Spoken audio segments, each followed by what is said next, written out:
Ժողջան, լավ, հանդարտվեք։ Okay, but I'm actually going to start in English. You'll have to translate this. My name is Helen Minathon, and I am here for 2 weeks in Armenia. I'm teaching temporarily in the Romano chair in the Պետական Համալսարան.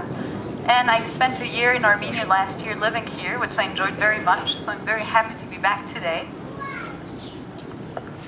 Արեցես մեր հյուրը այսօր Հելեն Մինաթոն է, նա Հայաստանում է գտնվում 2 շաբաթով եւ հիմա դասավանդում է Երևանի Պետական Համալսարանում ռոմանո-գերմանական անկյունում։ Անցյալ տարի 1 տարով այստեղ է եղել եւ շատ լավ ժամանակ է անցկացրել ու շատ ուրախ է այստեղ լինել մեզ հետ միասին։ Right.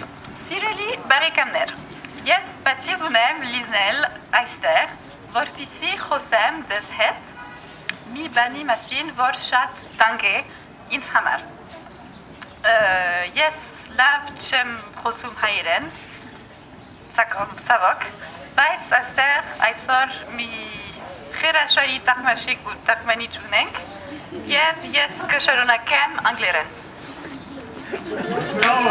Bravo!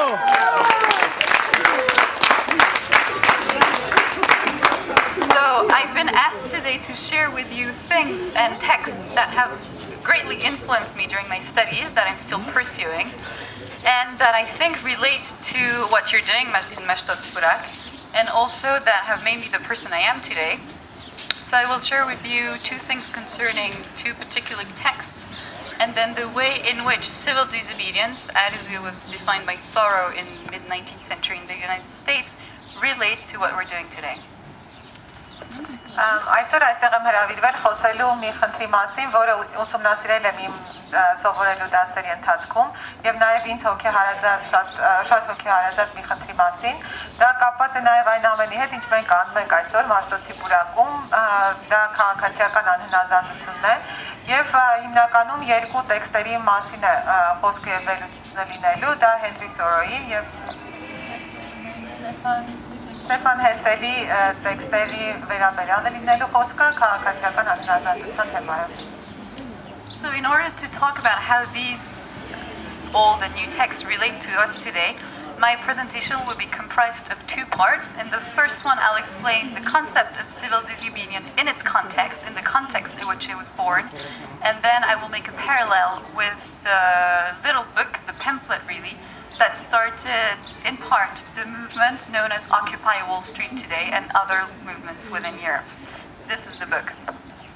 Հասկանալու համար թե ինչպես է այս քաղաքացիական անհնազանդության կոնցեպտը վերաբերվում է, երկու ուղղությամբ այսօր կխոսեմ։ Առաջինը դա հենց այն է, թե ինչպես ծագեց այդ կոնցեպտը իր ժամանակում 19-րդ դարի կեսին, եւ դա Հենրի Թորոուի տեսությունն է, եւ երկրորդը դա արդեն Հեսելի փոքրիկ պամֆլետը կամ գրքույկն է, որը արդեն մեր ժամանակներում նորից քաղաքացիական անհնազանդության Վրդովվելու կոչվում է, մասնախոսում եւ սրանից է որ սկիզբ առան վերջերս Wall Street գրավել Wall Street շարժումը. And I will also during that second part share my experience of social activism as I did in 2008 in Paris with the question of illegal immigrants.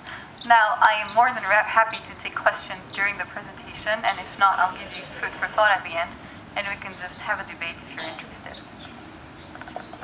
Եվ կխոսեմ նաև 2008-ին Փարիզում մասնակցած սոցիալական շարժման մասին, որը վերաբերվում էր անօրինական միգրանտներին։ Եթե կցանկանաք հարցեր տալ ընթացքում կարող եք այդ հարցերը տալ, եթե ոչ վերջում մտածելու տեղիք տվող մտքեր կհնչեն եւ կարող եք հետո քննարկում ունենալ։ Right, so Henry Thoreau was a man who lived in the 19th century, who was American, and who is known for his very early positions on ecology and the protection of nature, and his work has greatly influenced modern ecology movements as we know them today.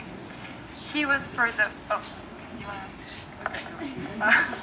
Հենրի Թորոուն ապրել է 19-րդ դարի կեսերին, նա դեռևս այն ժամանակ հայտնի էր էկոլոգիայի եւ բնության պաշտպանության վերաբերյալ իր մտքերով, որոնք տեղ են գտնում նաեւ այսօր։ He was for the abolition of slavery, and he lived during the Mexican-American War against which he did not fight directly, but he was against this war.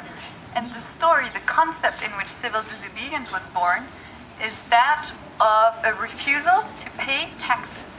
The American government, to fight this war, needed money that it took from the citizens, and Thoreau, as he morally didn't agree with their cause, decided not to pay his taxes.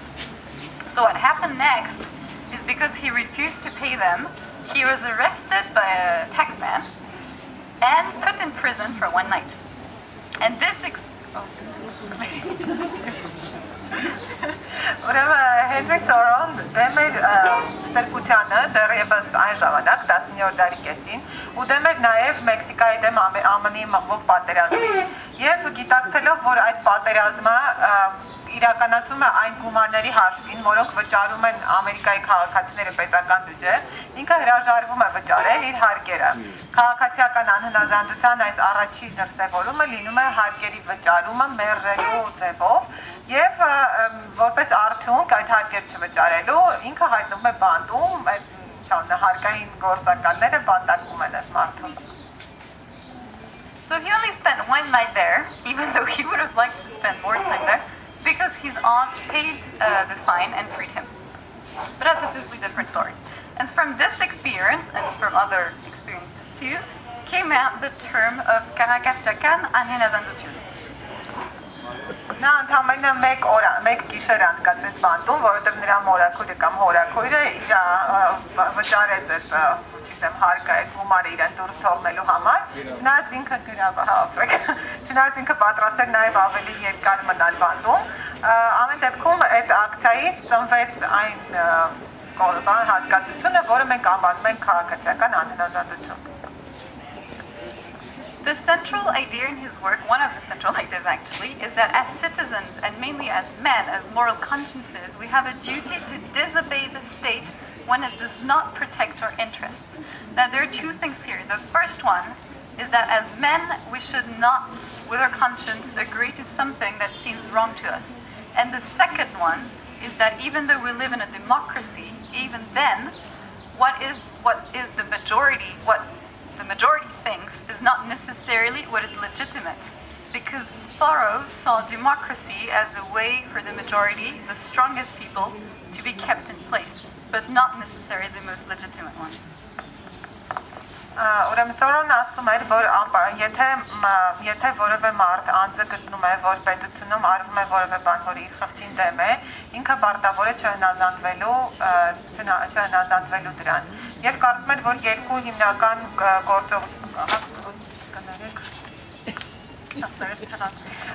մեկը այն է, որ պետք է չհամաձայնվել այդ գործողության հետ, որ անում է պետությունը, եւ երկրորդը չմասնակցել դրան, չօժանդակել։ Եվ նա կարծում էր, որ ժողովրդավարությունը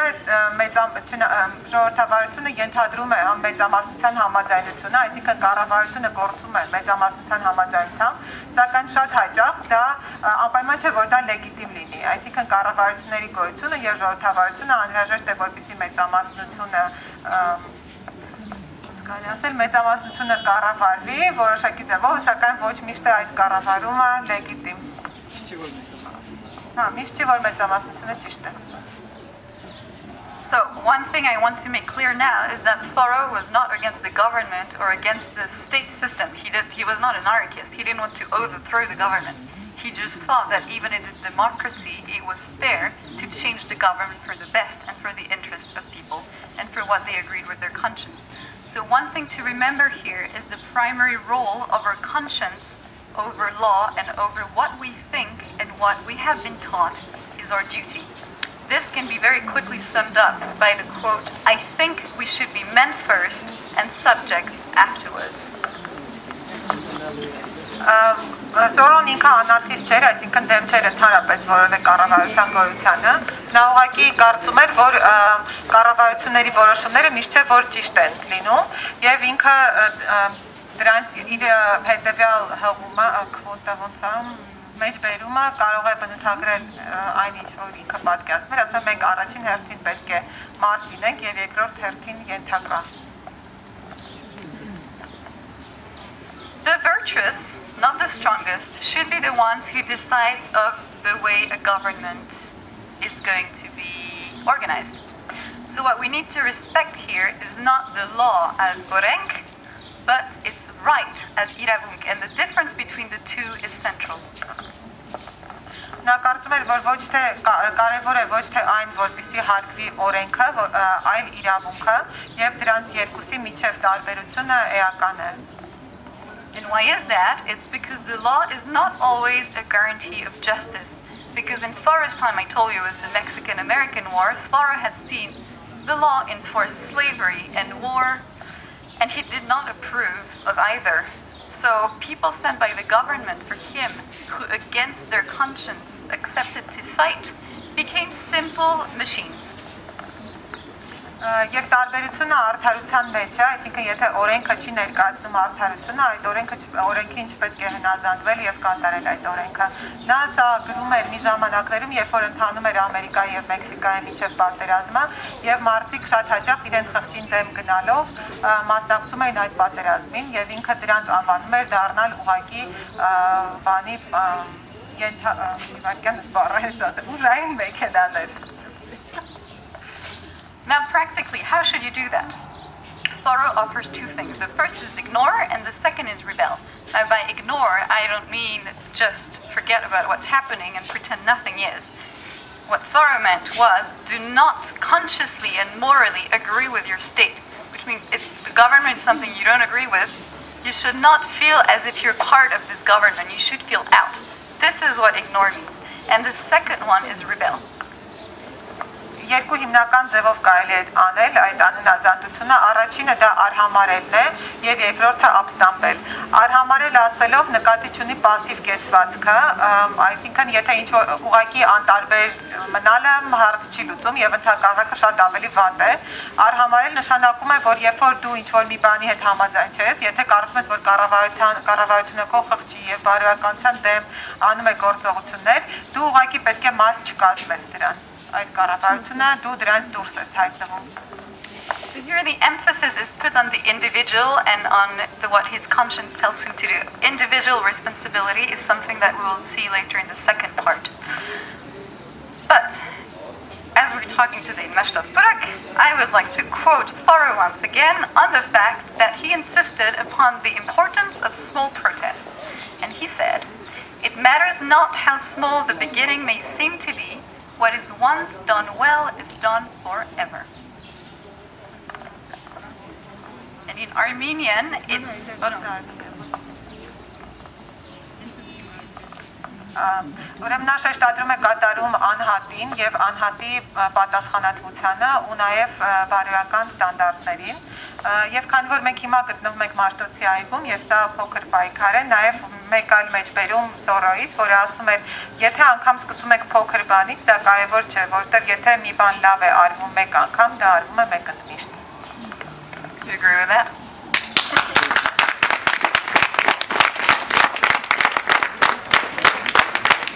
And after that, if you want to get it, to put on the next level, then you do what Thoreau did, you refuse to pay your taxes, basically. That's rebellion as such. And for him, being in prison was the first thing to do. And there, the quote is, should we say in Armenian? Oh, you have it, okay. Ուրեմն հաջորդը գալիս է այն, որ ինչպես արեց Thoreau-ն, անտարբերաբանից հետո, արհամայելուց հետո գալիս է ապստամբելու պահը եւ հաջորդ քայլը ուրեմն կլինի օրինակ հարկեր չվճարելը եւ դրա արդյունքում հավանաբար նաեւ բանտում հայտնվելը ու դրա մասին Thoreau-ն ասում է, որ եթե պետությունը անիրավացիորեն բանտարկում է, ապա ազնիվ մարդու իրական տեղը նույնպես բանտում է։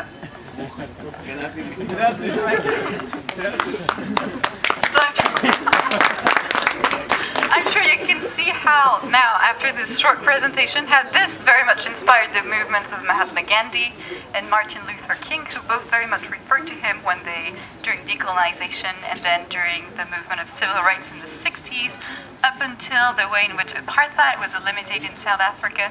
He had very, very important influence of all these movements. Եվ ուրեմն կարող ենք տեսնել, թե ինչ կարևոր ազդեցություն է ունեցել Thoreau-ն եւ իր մտքերը իրենց ավելի հետո եկող եւ Գանդիի շարժման վրա, Ամերիկայում Մարտին Լութեր Քինգի 60-ականների իրավունքների համար պայքարի շարժման եւ ընդհանուր մինչեւ 94 թվականին ապարտեիդի դեմ պայքարը։ Նրա մտքերը, նրա գաղափարները շատ մեծ ու կարևոր ազդեցություն են ունեցել այս բոլոր շարժումների վրա։ Right, and now let me take a big leap forward. I'm going to jump about a century and tell you about the resistance and the Second World War in France. As it was explained by this man, you see here, holding a French flag, this is Stephane Hessel. He's now 94 years old. He survived concentration camps. He is a German Jew. He entered the resistance very early during the Second World War, but was made prisoner, was a conscript, escaped the concentration camps, joined Charles de Gaulle in London, and then after the war was made a diplomat. He is very respected in France, not only for his diplomatic action.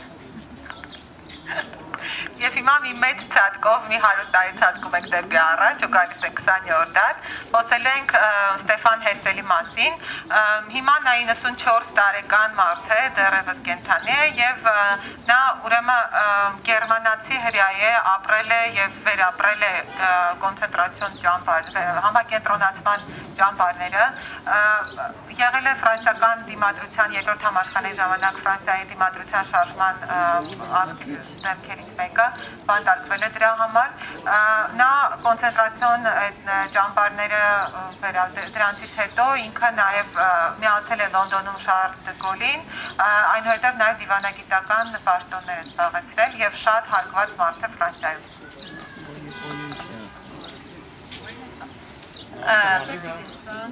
Okay, so Stephane Hessel participated in the redaction of the Declaration of Human Rights that formed the United Nations in 1945. This is another thing I think that makes a lot of sense and tells you about what kind of person he was. He's a very strong advocate of human rights everywhere he went, and this was the basis for his diplomatic action. Նաև իր կերպարը ավելի ամբողջական պատկերացնելու համար ասեմ, որ Ստեֆան Հեսելը մասնակցել է մարդու իրավունքների համընդհանուր հռչակագրի գրելու գործին, այդ հռչակագիրը հենց ընկել է միավորված ազգերի կազմակերպության ձևավորման հիմքում։ Ու ինքը շատ կարևոր մարդու իրավունքների պաշտպան է եւ միշտ եղել է այդպեսին, որտեղ էլ որ եղել է։ Now this little book, which is actually a speech he gave and that was then put in shape and published 2 years ago, is a bomb. It was translated into 34 languages and was an absolute bestseller, which was really unpredictable. They sold almost 4 million copies within the first year it was published. Այս փոքրիկ գրքույկը, որ հիմա Հելենի ձեռքում է, գրել է Ստեֆան Հեսելը, ում մասին որ խոսում էինք, ուրեմն այս գիրքը դարձավ ռումբի նման մի բան, սա ընդհանրապես իր ելույթի գրավոր տարբեր ելույթն է, որը հետո վերածվեց գրքույկի, կարճ ժամանակում այն թարգմանվեց 34 լեզուների, վաճառվեց 4 միլիոն օրինակով եւ դարձավ աշխարհի բեսթսելերներից մեկը։ 2010 թվականի հրատարակության մասին էր խոսքը։ So the central message is Vrdovek. Time for outrage. The original title in French is Indignez-vous. It means you should be hurt in your conscience and even in your physical body about what you see outside that is so unfair in the world we live in today. Now what's very inspiring is that Hessel talks about his own experience and what led him to enter the resistance against Nazi Germany. And he explains it by this feeling of outrage and of not being able to stand the unacceptable. Գիրքը կոչվում է Վրդովվեք եւ հիմնական ուղերձը որ փոխանցում է այն է որ մենք մտքով, մեր գիտակցությամբ, բայց նաեւ ֆիզիկապես պետք է վրդովենք եւ չտանենք այն անարդարությունները, որոնք գոյություն ունեն մեծ շրջապատող աշխարհում։ Եվ նա այստեղ ներկայացնում է նաեւ իր փորձառությունները պատերազմի ժամանակ, դիմադրության շարժման ժամանակ ու նաեւ համակենտրոնացման ճամբարներում այն բաների մասին, որոնք ստիպել են վրդովվել եւ դիմադրել։ The difference between the 40s and now is that at this time the enemy was quite obvious. It was Hitler, it was Nazi Germany, it was fascism in Italy, and then later it was Stalin. So the enemy was very obvious. People knew who was behind what was the cause of outrage. Now it's a lot harder. You never know for sure who is really behind what causes outrage in you. So this is much harder to define. And the Տարբերությունը 40-ականների եւ հիմիկվա միջև հետեւյալն է։ 40-ականներին պատերազմի ժամանակ շատ հստակ էր թե ով է թշնամին։ Դա Հիտլերն էր, դա ֆաշիստական պետությունն էր, այնուհետև դա Ստալինն էր, այսինքն շատ պարզ էր թե թշնամին ով է։ Հիմիկվա մեր աշխարհում թշնամին թաքնված է, ոչ թե թաքնված է, այլ շատ դժվար է կողմնորոշվել թե ով է թշնամին եւ այդ ինչ ուժն է, ով է, որ մեր մեջ առաջացնում է այդ վրդովմունքը։ But up until today, he still feels outraged at many things that are happening in France. And amongst the few, we have the widening gap between the rich and the poor, the influence of the financial world on the activities of government, the treatment of illegal immigrants, and the way in which every day, even in an advanced democracy, human rights are not respected. Բայց վրդովմունք առաջացնող պատճառների մեջ, այդ թվում նաև Ֆրանսիայում, նա նշում է հետևյալները. Առաջինը, որ գնալով մեծանում է հարուստների եւ աղքատների միջև ճեղքը, որ ֆինանսական ուժերը ավելի մեծ ազդեցություն ունեն, քան սովորական մարդկային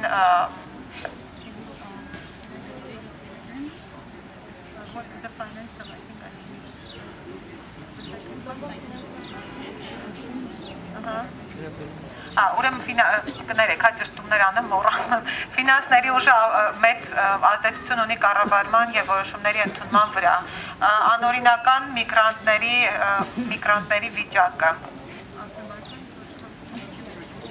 եւ մարդու իրավունքների անմխիթար վիճակը գրեթե ամենուր աշխարհում.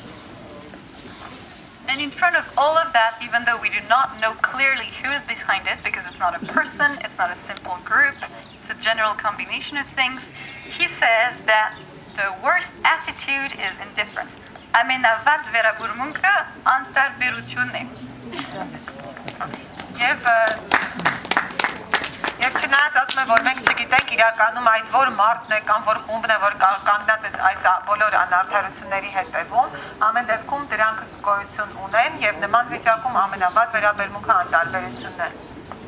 So he defends the spirit of the resistance and says that we should basically have the same today. When he was only 20 at that time, he decided to fight against them. So he's talking to people who are young and who are also 20 today to tell them not to drop this ideal of feeling outrage at what is unacceptable. Եվ ուրեմն նա պահպանում է այն նույն ոգին ինչ որ այն ժամանակ, երբ 20 տարեկան էր եւ կոչ է անում բոլորին, այսօրվա 20 տարեկաններին ու նաեւ ավելի մեծերին, որ չկորցնենք այդ ոգին եւ վրդովենք այսօր անարդարությունների դեմ որ գոյություն ունեն. And again, talking about what relates to us more directly today, even though you're fighting for the protection of this park and for Mashtots Purak, I think, and I'm actually quite certain of it, that you feel outrage at things that go far beyond the question of a park, whether it's social injustice, lack of education, same gap between rich and poor, lack of social security, social protection of people, lack of work, and private interest mixed with public ones. Եվ այսօր նույնպես չնայած մենք կապելով այս ամենը մեր ներկա իրավիճակի հետ, չնայած մենք պայքարում ենք այսօր Մաշտոցի պուրակում, սակայն կարծում եմ եւ վստահ եմ, որ այն ամենը ինչ մեզ վրդովեցնում է այսօր ավելին է, քան ուղղակի պուրակի հարցը։ Այդ թվում նաեւ սոցիալական անարդարությունները, վատ կրթությունը, սոցիալական անապահով վիճակը, աշխատանքի պակասը, հարուստների եւ աղքատների միջև աճող անհավասարությունն ու բաց անդունդը, մասնավոր շահերի եւ մասնավոր շահերի գերակայությունը հանրային շահերի նկատմամբ եւ այլն. So people should react. Ուրեմն մարդիկ պետք է արձագանքեն. And about illegal immigrants, I'll just, in parentheses, tell you about an action that was undertaken in 2008 There were, and they still are, in France, illegal immigrants who work, pay taxes because they work, but receive no social benefits in return because they're not allowed to have papers. Եվ հիմա Իլենը պատմում է իր փորձի մասին անօրինական միգրանտների վերաբերյալ, այս մարդիկ կոնկրետ Ֆրանսիայի դեպքն է, նրանք չունեն աշխատանքի իրավունք, սակայն աշխատում են, քանի որ աշխատում են, վճարում են հարկեր, սակայն չունեն որևէ սոցիալական արտոնություններ եւ ուրիշ որևէ ձևով պաշտպանված չեն պետության մեջ. At the same time, under the government that we have now, a law that was enacted a very long time ago started to be used a lot more often. And this law, the idea is that if you help someone who is in a legal position, you yourself, not by hiring that person and paying her, but just by helping, which could be providing shelter, providing food, helping with money, helping them to fill in papers, anything that puts you in contact with people who are illegally on the French territory, puts you at risk of 5 years of prison and 30,000 euros fine. Նաև հիմա Ֆրանսիայում գոյություն ունի մի օրենք, որը ընդունվել է երկար ժամանակ առաջ, բայց մինչև հիմա էլ գործում է եւ սկսել է ավելի ու ավելի շատ գործադրվել։ Ուրեմն այս օրենքի համաձայն այն մարդիկ, ովքեր որ օգնում են անօրինական միգրանտներին եւ այդ օգնելը չի ոչ թե աշխատանքի վերցնելն է այդ մարդուն, այլ օրինակ տանը քնելու տեղ տալը կամ գումարով օգնելը կամ օրինակ առողջապահական օգնություն տրամադրելը, որևէ տեսակի օգնությունը պատժվում է օրենքով եւ անօրինական միգրանտին օգնողը դատապարտվում է, կարող է դատապարտվել մինչեւ 5 տարվա ազատազրկման եւ 30,000 եվրո քի. So basically, solidarity, which is what you're taught from the age of 2 is a good thing, that you should help your neighbor, was turned into criminal offense.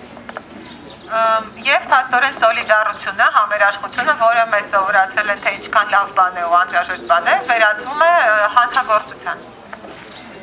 Because so many people were really happy to be found guilty of solidarity, they started supporting these people, these illegal immigrants, when they went on strike, a right that obviously they did not have. Եվ բայց հայտնվեցին շատ մարդիկ, ովքեր որ դեմ չէին հանցագործ ճանաչվել սոլիդարություն անելու համար եւ նրանք միացան, սկսեցին սատարել այդ աշխատավորներին, ովքեր որ գործադուլի էին դուրս եկել, չնայած այդ գործադուլի իրավունքը չունեին. So in February 2008, in the center of Paris, 40 illegal migrants, all coming from Africa, who were working on a construction site, decided to go on strike till they would get their legal documents. And they were helped by unions, who paid, in part, and replaced the salary that they weren't going to get on strike, and by many people, students, simple neighbors, people from the neighborhood. Եվ ուրեմն 2008 թվականի փետրվարին 40 անօրինական միգրանտներ, ովքեր աշխատում էին մի շինարարության վրա, որոշեցին գործադուլ սկսել եւ հրաժարվեցին աշխատել այնքան ժամանակ, մինչեւ իրենք օրինական փաստաթղթեր կստանան։ Նրանց սկսեցին աջակցել տարբեր մարդիկ, դրանք եւ արհմիություններն էին, որոնք նաեւ ֆինանսական ծախսերն էին հատուցում մասամբ ու վճարում էին այդ մարդկանց այդ պարապորտի ժամանակվա աշխատավարձերը ու նաեւ աջակցում էին ուսանողներ, շրջակայքի բնակիչները եւ շատ տարբեր մարդիկ. And I had the chance to be part of this movement. So, in a few steps, what we did to get them to get their papers. First, the first support was to be there, and we were French, and we were perfectly legal, because with our support, the police had less chances to intervene. Because they were illegal immigrants, they could have been taken away at any time and sent back to their country. But because we were there, it was a lot harder. So, physical presence.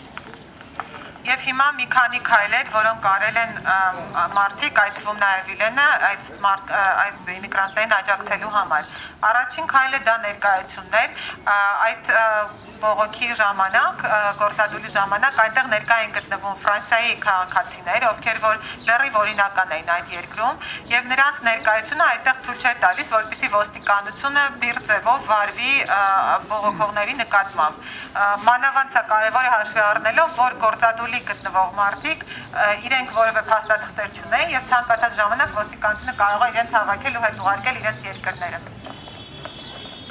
Second, make noise. we managed to make a lot of noise, and we were very lucky because at that time, the national media ended up being on our side. So TV came, talked about it, it was on the news every day, and slowly, people were very much against it, but mainly what it did is make noise and for our benefit. Երկրորդը աղմուկ անել եւ բարեբախտաբար այդ ժամանակ լրատվամիջոցները, այդ թվում նաեւ պետական լրատվամիջոցները, հեռուստատեսությունը մեր կողմից էին, հետաքրքրված էին, գալիս էին եւ հեռարձակում էին ամեն օր համարացույց էին տալիս մեզ մոտ տեղի ունեցողը եւ դրա շնորհիվ մարդիկ իմացան սրա մասին, որոշները կային, որոնք խիստ դեմ էին անօրինական միգրանցիային եւ այդ պաշտպանությանը, բայց մարդկանց մեծ մասը իմացան խնդրի մասին եւ աղմուկ բարձրացավ. Central to this movement was getting political support because we were talking legal rights. If we wanted these people to get their papers, obviously we had to have the legal elements on our side. So we had support from political unions and then for politicians too. Հաջորդ կարևոր բանը դա քաղաքական աջակցություններ եւ որոշ փուլում մենք արդեն քաղաքական աջակցություն ստացանք քաղաքական գործիչներից.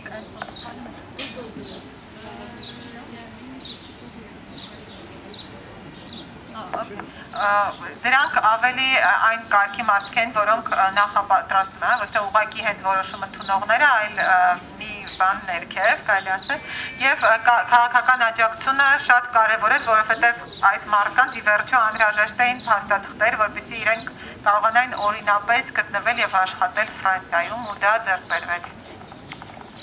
So let's not lie, there were very tough times because this started in winter and it was very cold. We had absolutely horrid conditions. People could not sleep there because it was too cold, and anyway, it was all ruins. It was a construction site. So they had to take turns in sleeping. They could only sleep 2 hours, 2 hours each, and then take turns and so on. So it was a very tiring movement physically. And then it took us a lot of time to get people their papers because it's a very long procedure. And also, even though citizens were very much involved and supporting these people, it was very hard for these illegal migrants not to be working, not to know whether it would be a lot worse, and they had no clue what the outcome would be. And these people have families to support back home. So it was very hard for them morally. Շատ դաժան պայքար էր, որովհետև սկսվեց փետրվարին, երբ որ ցուրտ էր եւ մարդիկ դրսում էին ամբողջ ժամանակ, դա շինարարական տարածք էր, ուստի այնտեղ հարմարություններ գոյություն չունեին, մարդիկ չէին կարող քնել, որովհետև ուղղակի տարածք չկար ու քանդված վիճակ էր, այսինքն հերթապահությամբ օրական 2 ժամ քնելով, այդպես իրար փոխարինելով քնում էին ու այդ տարածքում էին գտնվում, նաեւ բավականին երկար էր պայքարի գործընթացը, որովհետև կապված էր թղթեր ձեռք բերելու հետ, իսկ այդ թղթեր ձեռք բերելը տևում է ահագին ժամանակ ու հենց բուն այդ 40 հոգու համար միգրանտների համար դա նաև բարոյապես բավականին դժվար գործեր դժվար ժամանակներ, որտեղ իրենք գաղափար չունեն, թե ինչպես իրենց հարցը կլուծվի եւ կլուծվի արդյոք, նրանց համար դժվար էր չաշխատելը, որովհետեւ իրենք իրենց երկրներում ընտանիքներ էին պահում, գումար պիտի ուղարկեն, ուրեմն եւ ֆիզիկապես եւ բարոյապես շատ մաշող ու դժվար պայքար էր.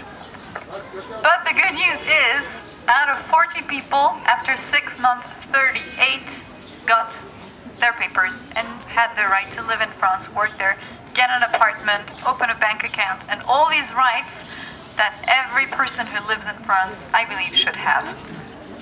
Բայց լավ նորությունն այն է, որ 6 ամսվա պայքարից հետո այս 40 մարդուց 38-ը ստացան Ֆրանսիայում ապրելու համար անհրաժեշտ թղթերը, իրավունք ունեին գրանցման, բնակարան գնելու, աշխատելու, բանկում հաշիվ բացելու եւ մնացած բոլոր իրավունքները, որոնք Ֆրանսիայում ապրող յուրաքանչյուր մարդ պետք է ունենա. One thing that helped them get their papers faster was that I started literacy classes for people to learn how to read and write, because without that they can't fill in a form, they can't get legal papers, they have absolutely no right to be in France. So what I did there was teach people how to read and write, basically, because most of them had never had this education in Arabic, in their language, or obviously in French. Մի բան, որ արագացրեց այդ թղթերի ստացումը, մարդկանց հետ գրագիտության դասերն էին, եւ Իլենը հենց օգնում էր մարդկանց, որպեսզի գրել ու կարդալ սովորեն ֆրանսերենով։ Նրանցից շատերը ոչ թե ֆրանսերենով, այլ ընդհանրապես որևէ լեզվով գրաճանաչ չէին, ոչ արաբերենով, ոչ էլ ուրիշ լեզվով, եւ շատ կարեւոր էր, որպեսզի իրենք դա սովորեն, որովհետեւ հենց այդ դիմումներ տալու, թղթեր լրացնելու համար պետք է գրել կարդալ իմանալ։ So to go back to Stephane Hessel and Thoreau and their primary ideals and how this influenced us. How to fight for both Thoreau and Hessel is be aware and do not ever be passive or pretend that nothing is happening around you. Վերադառնալով Թորոուին եւ Հեսելին, տեսնենք թե ինչ էին նրանք մտածում այս կապակցությամբ։ Նրանք ասում են, որ ինչ էլ որ լինի, պետք չէ չի կարելի լինել պասիվ եւ անտարբեր եւ պետք է գործողությունների դիմել։ At Hessel's time in 45, the world was one of incredible violence, and thank goodness we can argue that today we're not in the same state. And one thing I didn't tell you is that Hessel came from a very intellectual background, and one of his professors in university was Jean-Paul Sartre, the philosopher, who put emphasis on individual action and the responsibility and the complete freedom of every man to act according to what his conscience tells him. Հեսելի մասին մի բան էլ նշենք, որ ինքը շատ ինտելեկտուալ մտավորական ընտանիքից էր ծագում եւ համալսարանում նրա դասախոսներից մեկը Ժան-Պոլ Սարտրն էր, փիլիսոփա, ով որ մեծ շեշտ էր դնում անհատական պատասխանատվության, անհատական որոշումների վրա եւ ասում էր, որ մարդը որևէ կերպով չպետք է անի մի բան, որը գնում է իր խղճին, իր գիտակցությանը դեմ։ Կներեք շատ դուրս չեմ կարող։ So Sartre, up until a few months before he died, said that he understood violence and that he thought violence was very understandable at times of war because it was the only way in which people could fight back. But at the end of his life, he said that actually violence, even practiced in a violent world, was always a failure.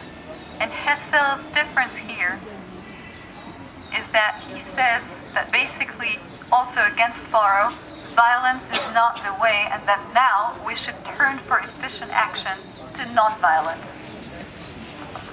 Սարտրը իր կյանքի սկզբի միջին տարիներին գտնում էր, որ ուրեմն բռնի եւ բռնություններով լի աշխարհում բռնությունը կարող է հակադարձման ձևը լինել, որովհետեւ երբ որ շուրջը ամենտեղ բռնություն է, ելքը ինչպես նաև տերորիզմը կարող են ելք լինել, սակայն իր կյանքի վերջին տարիներին նա արդեն գրում է, որ նույնիսկ եթե ամբողջ աշխարհը լի է բռնությունով հակադարձերը լուծում չի բերում։ Ինչ վերաբերվում է Հեսելին, ապա ինքը լիովին ոչ բռնի պայքարի կողմնակից էր եւ ասում էր, որ որևէ դեպքում բռնությունը չի կարող չպետք է բռնությամբ հակադարձվի։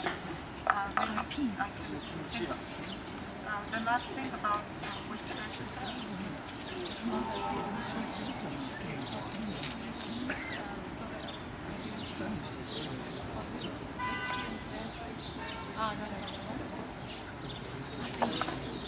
So, violence for Hessel is something that turns its back on hope. And today, time has come to պետք է ընտրել հույսը բռնության փոխարեն, հետևաբար ոչ բռնության ուղին, ոչ բռնության հույսը. Are we good? Yes. And I want you to imagine Hessel, this 94-year-old man, after all he's been through, all he's survived, saying today, 60 years after the formation of the Council of the Resistance, that gave our new government and stabilized France and started all the rights that we know today, whether it's health, education, free press, all of this. He says 60 years after, at the end of his life, our outrage at injustice remains intact to this day. Եվ այս մարդը դիմադրության պայքարից 60 տարի անց եւ սա այն պայքարն էր, որը այսօր մեզ տվել է, որի շնորհիվ ձեռք են բերվել առողջապահության, կրթության եւ շատ այլ իրավունքներ, որ մենք հիմա այսօր վայելում ենք։ Ինքը ուրեմն 60 տարի իր պայքարից անց ասում է, որ անարդարության հանդեպ մեր վրդովմունքը չի փոխվել մինչեւ օրս։ Second practical thing, apart from nonviolence, is the importance of networks. The resistance was a very, very vast network that existed not only in France, but also in England. And France was separated in two. There was France controlled by Nazi Germany and by the fascist government, and Free France that helped de Gaulle flee to London. Now, out of these two, the way in which they managed to fight the occupier was to work in networks. No one was at the head of the resistance, practically, in France. Obviously, Charles de Gaulle was the leader, but he was not the one who decided of every single individual action that was undertaken in the country.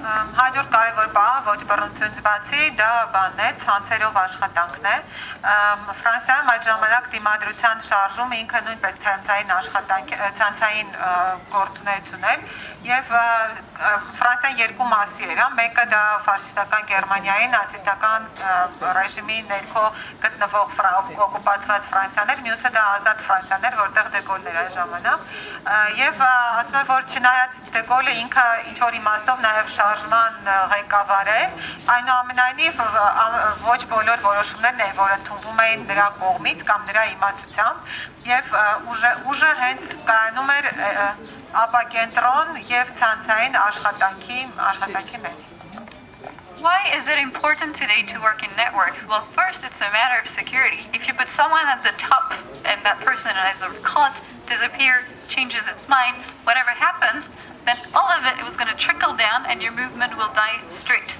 And the second thing, Ինչու է կարևոր ցանցային ապակենտրոն աշխատելը։ Առաջինը դա անվտանգության հարց է, որտեղ եթե շարժման գլխին մեկ հոգի է կանգնած, եթե այս մեկ հոգուն բռնեն կամ ինքը ինչ-որ միտքը փոխի կամ որևէ բան պատահի այդ մարդու հետ, ապա դեպի ներքև այդ ամբողջ ընթացքը խափանվելու է եւ ուստի բանը այդ կենտրոնացված որոշումներ կայացնելու աշխատելը վտանգավոր է։ We're really lucky to live at a time where communication has never been faster and easier and where information circulates so fast. So it's important to remain active as networks because we will touch a great number of people, much greater than if someone were at the top. Մեր բախտը ահավոր բերել է, որ հիմա մենք ապրում ենք մի ժամանակաշրջանում, երբ որ հաղորդակցությունը եւ ինֆորմացիայի փոխանակումը ամենաարագ ու ամենաբարձր մակարդակի է մինչեւ հիմա եղածներից, եւ ուրեմն մենք բոլոր կարող ենք կապվել աշխարհում ցանկացած մարդկանց հետ, մեր մտքերը փոխանցել ու հանրայնացնել։ So to sum up, because I've spoken too much already, the first thing is never remain passive, never think you're not concerned with what's happening around you and tell people about it. Get people not necessarily to join your movement because you have no right in telling them what they should do. It is not someone's duty to fight against the evil that they haven't caused. Առաջինը ինչ որ պետք է ամփոփելու համար է այս ամենը մի եղեք пассив եւ դրթեք յուրաքանչյուրին չլինել пассив։ Դուք չեք կարող ստիպել որևէ մեկին միանալ ձեր պայքարին, որովհետեւ ամեն մարդ ինքն է ընտրում իր ճանապարհը եւ ինչի դեմ է պայքարում, բայց հետեւյալը կա, որ մարդը պարտավոր չէ պայքարել այն չարիքի դեմ, որը ինքը չի ծնել։ But it is every single man's duty to morally condemn something he feels uncomfortable with, something that his conscience tells him is not right. Սակայն յուրաքանչյուր մարդու պարտավորությունն է դիմադրել, ընդվզել մի բանի դեմ, որ ինքը բարոյապես եւ իր մտքով ճիշտ չի համարում եւ որին ինքը ճիշտ չի համարում։ And last, I will give you the way in which he finishes his book. Ստեղծել նշանակում է դիմադրել, իսկ դիմադրել նշանակում է ստեղծել. As food for thought. Այս ինչ որ ասեց, որպես մտածելու համար եւ այս խոսքերով դիմադրել նշանակում է ստեղծել, ստեղծել նշանակում է դիմադրել, այս խոսքերով ավարտվել է Հեսելի գիրքը։ finally, simple message, but this is exactly the spirit that we should have today upon everything that is outreach to us. It's Վերտովեք։ Եվ ի վերջո մի հասարակ ուղերձ, որը ընդհանրապես մի բառ է, բայց որը վերաբերում է մեզ բոլորիս, Վերտովեք։ Thank you. Thanks.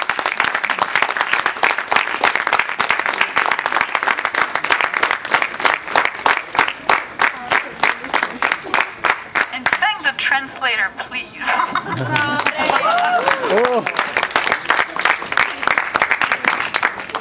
So I don't know if you have any questions, any thoughts, anything you'd like to share. Հարցեր ունեք, հարցեր, մտքեր, որ ուզում եք փոխանակել։ Չի կապանայի։ Դու կարես տաս առաջ։ Ես հարց չեմ տալու։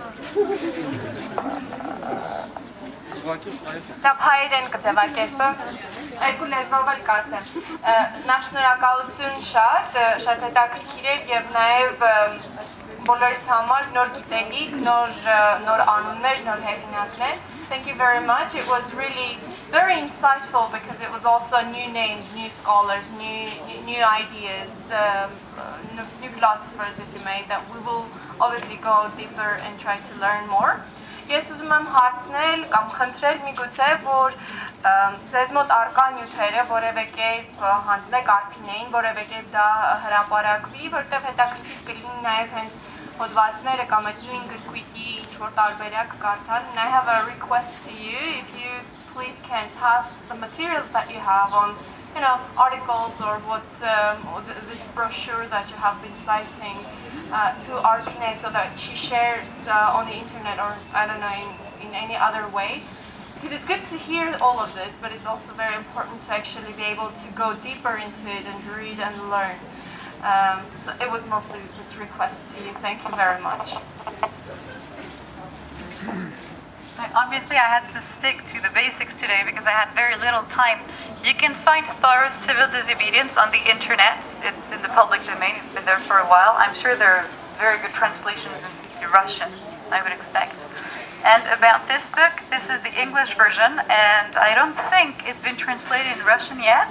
I'm sure it hasn't been translated to Armenian. So I'm leaving a copy of the book here, and it's very important that no one publishes it, obviously, without the rights. But I'm sure there's a way we can share the material. Yeah. Ուրեմն Հենրի Թորոուի գիրքը, որ կոչվում է Քաղաքացիական Անհնազանդություն, ինտերնետում էց կա եւ ազատ է, այսինքն ծրի, կարող եք ձեռք բերել այնտեղից։ Ինչ վերաբերում է մյուս գրքին, Հեսսելի Վրդովվելու գրքին, ապա այստեղ անգլերեն օրինակն է ու ռուսերենով չգիտեք թարգմանված կա թե չէ, հայերենով 100% չկա, բայց գրքի մի օրինակը իրենը կթողնի այստեղ եւ կարող ենք օգտվել, բայց եթե հանկարծ որ մեկը մտքին դնի հրատարակել դա պետք է անել միայն հեղինակային իրավունք ստանալուց հետո, որը հնարավոր է։ Anything else? Որտեղ է գտնվում ապավեն նյութն ապավեն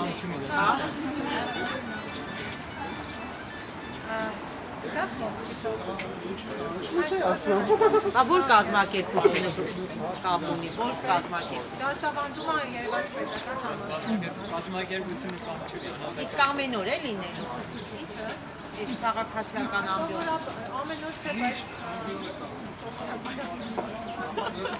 Արդեն 60 օրը ստեղ է։ Դուք հարց ունեք։ Չէ, հարց չունեմ, կարելի առանձին։ Հա, մի չէ։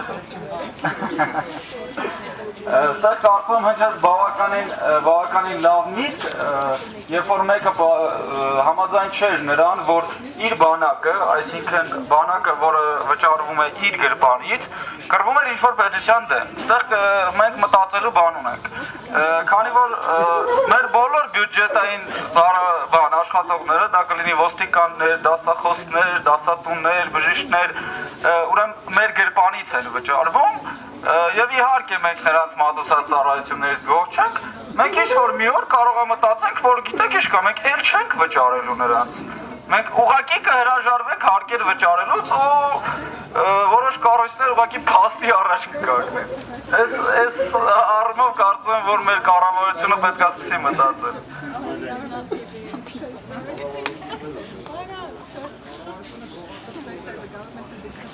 Այլ հարցեր։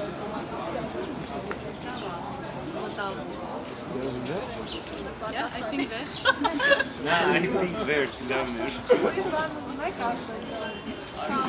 Thanks. Ուրիշ thanks։ Խնդրեմ։